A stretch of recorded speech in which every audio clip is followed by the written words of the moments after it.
द्विवेदी युग के कवि, ये क्वेश्चन तो ये हुआ आपका। अबला जीवन है तुम्हारी यही कहानी, आंचल में है दूध आंखों में पानी। ये किसने कहा? ये मैथिली शरणगुप्त यशोधरा रचना में कहा, स्त्रियों की दशा को देखकर। ठीक है जी, ये सारा का सारा आपका चल रहा है जी। रीजन यही है कि पढ़ भी वही रहे हो जो आपका सिलेबस है। अब ऐसे तो है नहीं हम मंगल ग्रह पे जाएंगे रवि कुमार, अब वहाँ पे अलग हिंदी पढ़ाएंगे। ठीक है, तो इसीलिए शुभांशु जी आ गए हैं ऊपर से होके, उनसे बात हुई थी मेरी, वो बोले नीचे ठीक है, ऊपर ज़्यादा लालच नहीं करना है जाने का, ऊपर है नहीं अभी कुछ। ठीक है, कहीं पीढ़ी निकल जाएगी तब जाके बात बनेगी। इसलिए जो नीचे चल रहा है ना पृथ्वीलोक में, रवि कुमार, उससे सीखने का काम कीजिए। इधर उधर ढूंढोगे तो ऐसे ही समय पास हो जाएगा।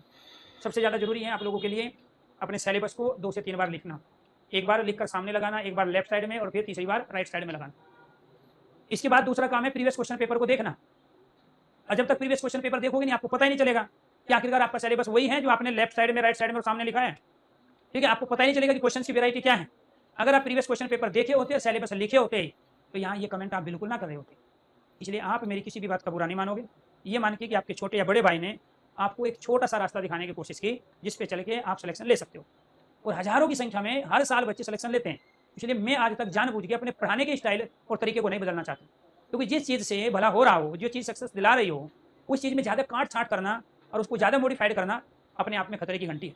तो कई बार ज़्यादा अच्छे के चक्कर में, ठीक है, आपने देखा होगा लोगों के स्टेज गिर जाते हैं। तो इसलिए ज़्यादा अच्छा नहीं करना, नॉर्मल वही। तो यहाँ ऐसा तो नहीं है कि पहले जो नेताओं के स्टेज पे होता है आध पौन घंटे तक, तो वो उसको माला पहनाएगा, वो उसको माला पहनाएगा, वो उसकी बड़ाई करेगा, फिर दूसरा आएगा उसको धन्यवाद देगा। तो वो सिस्टम नहीं चल रहा है यहाँ पे। ठीक है, यहाँ केवल और केवल आपका सिलेबस चल रहा है।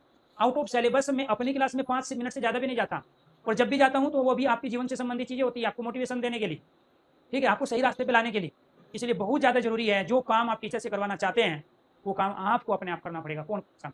सबसे पहले आपको अपना सिलेबस पता होना चाहिए। टीचर तो कुछ भी पढ़ा के निकल लेगा। जब तो आपको यही नहीं पता है कि आपका सिलेबस क्या है, तो आप कुछ भी पढ़ते रहोगे, और वो इस लेवल पे आके बच्चों में बहुत बड़ी जो है एक कह लो कमी है। क्योंकि सिलेबस भी टीचर से चाहिए, क्वेश्चन पेपर भी टीचर से चाहिए, प्रैक्टिस भी टीचर से चाहिए, पढ़ा भी टीचर दे, समझा भी टीचर दे, तो फिर भर्ती टीचर ही हो जाएगा। ये बनी बनाई खीर आपको चाहिए। वे बच्चे सिलेक्शन ले पा रहे हैं जिन्होंने टीचर के साथ एफर्ट्स लगाए हैं। अब यहाँ कई हजार बच्चे एक साथ लाई होते हैं, तो आप सोच के देखिए, क्या ये कड़वा सच नहीं है कि आप लोगों का सबका सिलेक्शन नहीं होगा 2025 में? क्या ये इससे भी बड़ा कड़वा सच नहीं है कि आप में से बहुत सारे बच्चे ऐसे होंगे जो 2026 में सिलेक्शन नहीं ले पाएंगे? आखिर जो मैं पढ़ा रहा हूँ वो पेपर में भी आया, उससे बाहर कुछ नहीं आया, तो फिर क्यों नहीं आपने हिंदी के दम पे सिलेक्शन लिया? और बाकी बच्चों का सिलेक्शन कैसे हो गया? बाकी बच्चे कैसे सारे क्वेश्चन करके आए, लेकिन आप क्यों नहीं करके आए? क्योंकि आपके पढ़ने के तरीके में और उनके पढ़ने के तरीके में, आपके समझने के तरीके में और उनके समझने के तरीके में बहुत अंतर था। टीचर तो सबको समान पढ़ा रहा था, टीचर ने वही पढ़ाया जो आपका सिलेबस है, टीचर ने वही आपको सिखाया जो आपके पेपर में आया हुआ है।